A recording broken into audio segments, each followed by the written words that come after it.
Hello everyone. तो आज हम लोग देखने जा रहे हैं नेक्स्ट टॉपिक कि किस तरीके से प्रॉपर्टीज़ और मेथड्स बनते हैं हमारे, और इंटरपोलेशन का क्या कॉन्सेप्ट होता है। तो देखिए यहाँ पे जो मेरा ऑलरेडी टेम्पलेट बना हुआ है मैं उसी को यूज़ कर लेती हूँ। तो यहाँ पर देखिए app.html में अगर हम लोग गए, हाँ, तो यहाँ पर क्या है, एंगुलर कंपोनेंट्स लर्न करके मैंने दे रखा है। अगर आप चाहें तो इंटरपोलेशन के लिए, डेमो के लिए एक दूसरा कंपोनेंट क्रिएट कर सकते हैं, मैं वही यूज़ कर ले रही हूँ, राइट। तो मान लीजिए अगर आप इसकी .ts फाइल में, ये यहाँ पे क्लास के अंदर आप लोग एक प्रॉपर्टी लेते हैं, पब्लिक प्रॉपर्टी लीजिएगा। पब्लिक नेम ले लिया सपोज मैंने, इक्वल्स टू कुछ भी डाल दिया यहाँ पे, जैसे मैं अपना नाम डाल देती हूँ, पूजा श्रीवास्तव, राइट। तो यहाँ पर देखिए फ्रेंड्स, मैंने एक पब्लिक प्रॉपर्टी ले रखी है, और अब मैं क्या करूँगी, इस पब्लिक प्रॉपर्टी को अपनी HTML क्लास में यूज़ करूँगी। तो यहाँ पर मान लीजिए मैं इसको यूज़ करती हूँ कैसे, पैराग्राफ ले लेती हूँ, और यहाँ पे मैं कर लेती हूँ वेलकम टू माय चैनल। यहाँ पर बहुत ध्यान से देखिएगा, एक कर्ली ब्रेसेस में ला रही हूँ, दूसरा ला रही हूँ, और इसके अंदर मैं लिख रही हूँ नेम, और यहाँ पर मैं इसको कर दे रही हूँ एनक्लोज। तो देखिए क्या होता है फ्रेंड्स, यहाँ पर ये जो टर्म होता है आपका, ये आपका कहलाता है इंटरपोलेशन। और इंटरपोलेशन क्या करता है, हमारी वेबसाइट को डायनामिक कर देता है। तो अगर मैं इसको कंट्रोल करूँ, ओके एक मिनट, कुछ एरर आ रहा है यहाँ पे, property name does not exist on type component demo, okay. Name यहाँ पर है, मैंने दे रखा है, कि इसको कंट्रोल एस करती हूँ, हाँ अब आ गया। तो अभी यहाँ पर अगर मैं आपके ब्राउज़र पे देखूँ तो देखिए वेलकम टू माय चैनल पूजा श्रीवास्तव। देखिए क्या होता है कि अगर आपको डायनामिक वेबसाइट्स बनानी है, डायनामिक का मतलब जो आपकी चेंज हो सकती हैं, दो तरीके की वेबसाइट्स होती है, स्टैटिक और डायनामिक। स्टैटिक मतलब जो चेंज नहीं होगी, मतलब कंटेंट्स उसके कांस्टेंट रहते हैं। तो जैसे डायनामिक का मतलब, जैसे ही मैं यहाँ पर अपना नाम चेंज करूँगी तो वो चेंजेस जो है वो मेरे यहाँ पर भी app.html सॉरी, यहाँ पर भी मेरे रिफ्लेक्ट हो जाएंगे। अगर मैं यहाँ पे कांस्टेंट नाम दे देती हूँ, जैसे पूजा या कुछ भी दे देती हूँ, तो वो क्या होता है, वो स्टैटिक हो जाएगा, मतलब हर बार आपकी वेबसाइट खुलेगी तो अलग अलग नाम आएगा।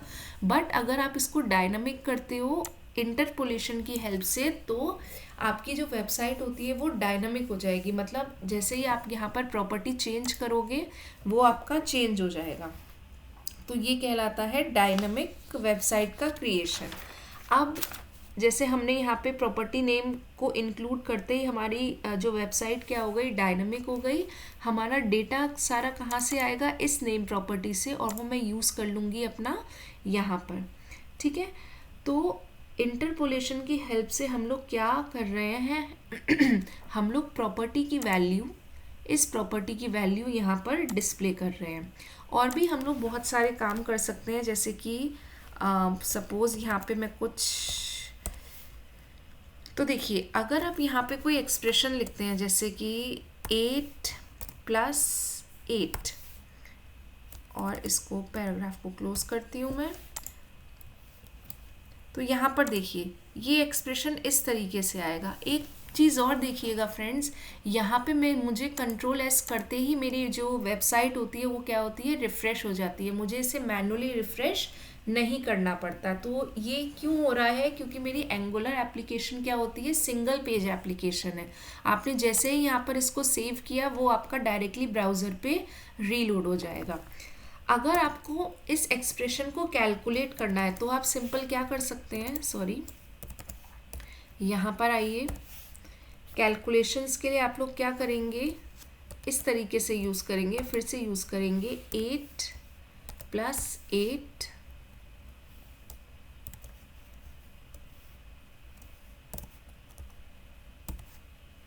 ठीक है।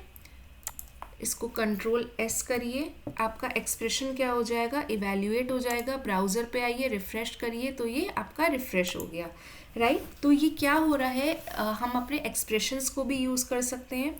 तीसरी चीज़ ये कि हम लोग कॉन्कैटिनेशन भी परफॉर्म कर सकते हैं। जैसे कि यहाँ पर मैं करूँ, विद इन कर्ली ब्रेसेस ही करना पड़ेगा।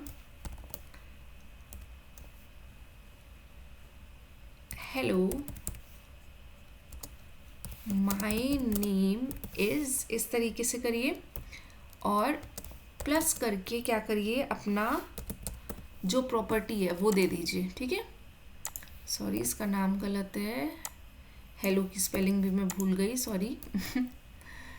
तो यहाँ पर देखिए, ओके ओके, यहाँ पर एक हमारा एरर आ रहा है। तो एरर, ओके, एरर क्या है, मैंने पैराग्राफ टैग को बंद नहीं किया है। ओके, इसको कंट्रोल एस करती हूँ, एक सेकेंड। ओके, यहाँ पे कुछ इशू आ रहा है। ओ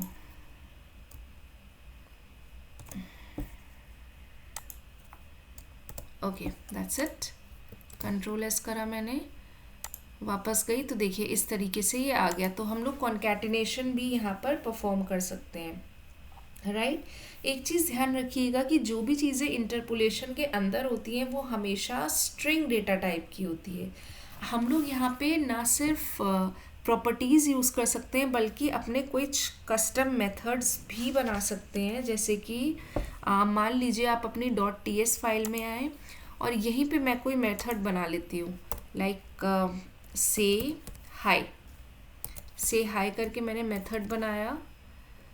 इसको डिफाइन करूँगी और यहाँ पर कुछ भी लाइक रिटर्न करवा देती हूँ, रिटर्न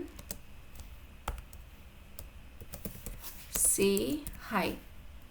ओके, इसको यहाँ पर बंद करिए, कंट्रोल एस करिए, और इस मेथड को क्या करेंगे, हम लोग यहाँ पर कॉल कर लेंगे अपने HTML में। तो हम लोग इस मेथड को कॉल कैसे करेंगे, सिंपल, यहाँ पे पैराग्राफ ट्रैक खोलिए, आपको मेथड इवैल्यूएट करना है, तो डबल पेरेंथेसिस लगा लिए, से हाई ये मेथड है आपका, एनक्लोज करिए इसको, और यहाँ पर इस तरीके से इसको सेव कर दीजिए, ठीक है। अब अपने ब्राउज़र पे देखिए, तो देखिए यहाँ पे आपका मेथड कॉल हुआ और वो यहाँ पर आपने रेंडर करवा लिया अपने ब्राउज़र पे। तो ये सब चीज़ें जो होती है वो हमारी अलाउड होती हैं इंटरपोलेशन में। सिमिलरली हम लोग यूज़ कर सकते हैं, लाइक हम लोग यूज़ कर सकते हैं कुछ इनबिल्ट जावास्क्रिप्ट के मेथड्स जो होते हैं। जैसे कि यहाँ पे पैराग्राफ में लगाती हूँ और मैं यहाँ पर कर देती हूँ अपना इंटरपोलेशन, लगाती हूँ name dot to lower case, मान लीजिए मैं करती हूँ लोअर केस, एक मिनट, लोअर केस कर लीजिए या फिर टू अपर केस कर लीजिए, कुछ भी कर सकते हैं। जस्ट मैं आपको एक मेथड दे रही हूँ, उस पर जावास्क्रिप्ट के कितने भी मेथड्स होंगे वो हम लोग यूज़ कर सकते हैं। तो यहाँ पर मैंने सिंपल ऐसे किया और स्लैश करके इसको बंद कर दिया, इसको सेव किया, तो देखिए यहाँ पे मेरा ब्राउज़र क्या होगा, रिफ़्रेश हो गया, राइट। तो ये सब चीज़ें हम लोग यूज़ कर सकते हैं। अब देखिए, अब हम लोग वो डिस्कस करते हैं जो हम लोग अपने इंटरपोलेशन में यूज़ नहीं कर सकते। तो देखिए इंटरपोलेशन में हम लोग क्या क्या यूज़ नहीं कर सकते, हम लोग कोई भी असाइनमेंट ऑपरेटर, जैसे कि इस तरीके से, अगर मैं इन सब को यहाँ पर फ़िलहाल के लिए कमेंट कर देती हूँ, कंट्रोल स्लैश कर दीजिए, और यहाँ पर देखिए अगर मैं यहाँ पे कुछ पैराग्राफ ट्रैग लेती हूँ और मैं यहाँ पे इस तरह से लेती हूँ, लाइक नेम इक्वल्स टू, यहाँ पे कुछ भी हम ले लें, ABCD,